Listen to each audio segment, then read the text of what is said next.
Let's speak to Maya Forstater, Executive Director at Sex Matters, a regular with us on the programme. Maya, good afternoon to you. Nice to have you with us. Hello. So BBC pro-trans bias. Who'd have thought it? Yes, I mean, we've seen the dossier on the pro-trans bias, the gender ideology that's threaded through news, entertainment, and children, and now this complaint by a group of parents is showing where the real harm of that to their children, from having them from an early age being told that you can be born in the wrong body, and that if you don't feel happy being a boy or a girl, well, you can change that. It's hard to know what's going on over there at the BBC, isn't it? But I mean, this was always an area, even before we got into talking about doctoring panorama documentaries and the like. This was always an area, and I know we've talked about it before, and lots of people in this area that are concerned about the kind of drip effect of one-sided coverage in this area have regularly called out the BBC on this. I mean, there was one educational video, I'm sure you remember it. It was taken down eventually, where you had somebody lecturing kids about how there's over 100 genders, and this kind of old cobblers that sort of went unchanged. It did quietly get removed a couple of years ago, that one, but this is before all the recent problems with the BBC. I think this one was already a problem. Yes, I mean, in 2014, they broadcast a children's documentary on CBBC called I Am Leo, about a young girl who wanted to be a boy, and they included on there statements from the Tavistock, from the clinicians at the Tavistock, saying that puberty blockers are just like pressing a pause button. Yeah. That it's completely reversible and just a simple thing. It was advertisement really for taking puberty blockers and for the idea of having gender dysphoria. And we know children at that age, growing up is difficult. And if you don't feel confident or happy or concerned about your sexual orientation or not fitting in or autism, and then someone comes along and says, well, maybe the problem is you're born in the wrong body and we can fix that.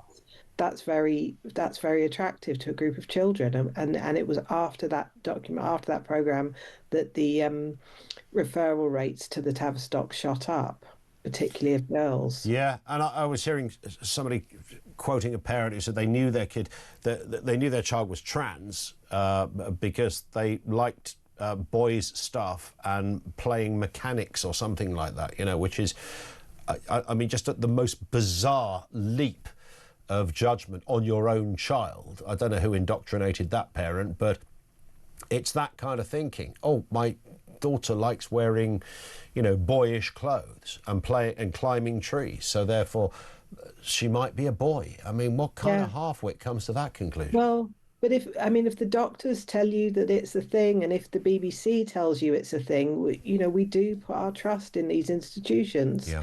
And then when they tell you, do you want to have a dead son or a live daughter? They put the risk of suicide as if you don't allow your child to transition, they will commit suicide. That's a terrible thing to put on a parent of a child who's having mental health difficulties. It's irresponsible, and the BBC should not have done it.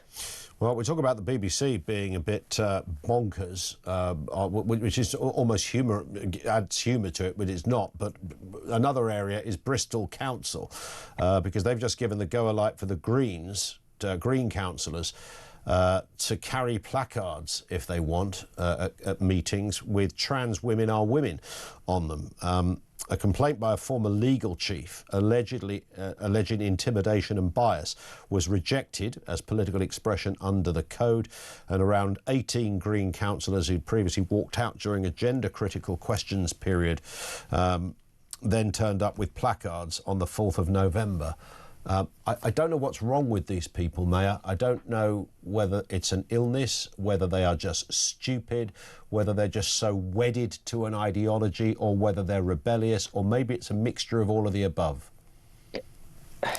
Who knows? I'm glad they're not my councillors. I mean, it looked like pure student politics. Exactly even that. Embarrassed about it, in a university setting, but these are adults, these are counsellors who are supposed to be running your bins and your parks and your schools and making serious adult decisions, sitting there with, I mean, placards. They were ripped up pieces of cardboard with slogans like "trans women are women" on them, instead of speaking, instead of saying, Yeah.